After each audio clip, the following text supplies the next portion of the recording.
જય ઠાકર, જય ગૌ માતા.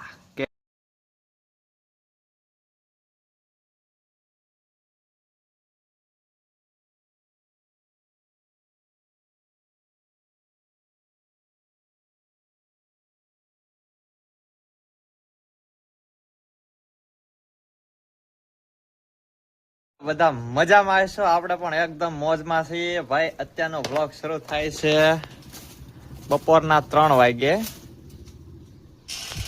તો ભાઈ આપણે પોગી ગયા હતા વાડે ને વાડે ઘઉં ને કરવાની હતી નિરણ.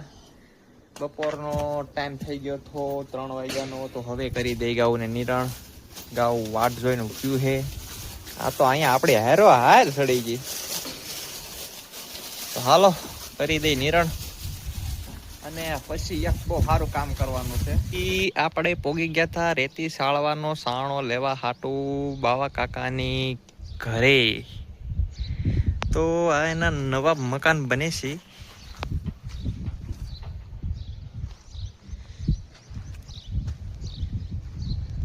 આ છે નારાયણભાઈ લાંબરિયાના મકાન.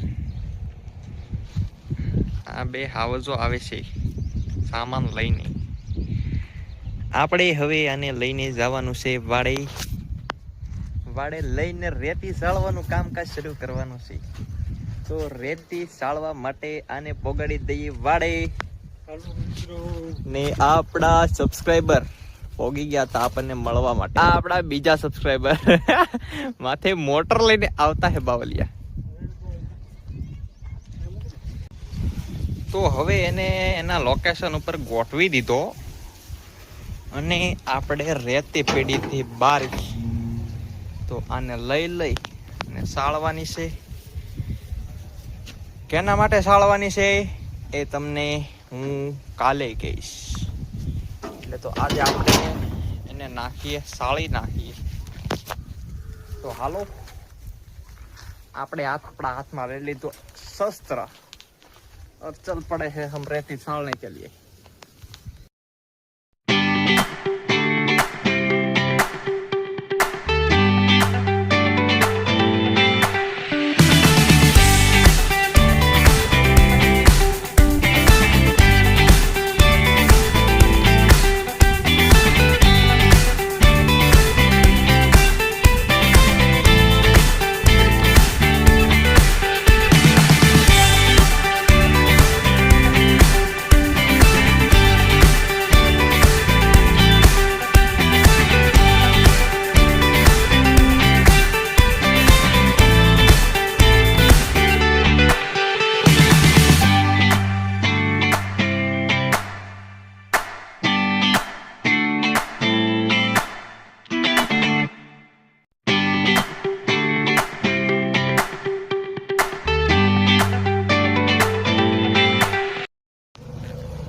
ભાઈ આપણે કરી દઈ ઘઉં ને નિરણ. તો નિરણ કરી અને હારવાના છે આપણે થોડા ઘણા બેલા. એટલા બેલા હારા, થોડી ઘણી રેતી સાળી. હવે બેલા હારવા પડશે થોડાક બહાર છે. તો ઘઉં દોવાઈને થઈ ગઈ છે કમ્પ્લેટ. ખાણ બાણ અપાઈ ગયા છે.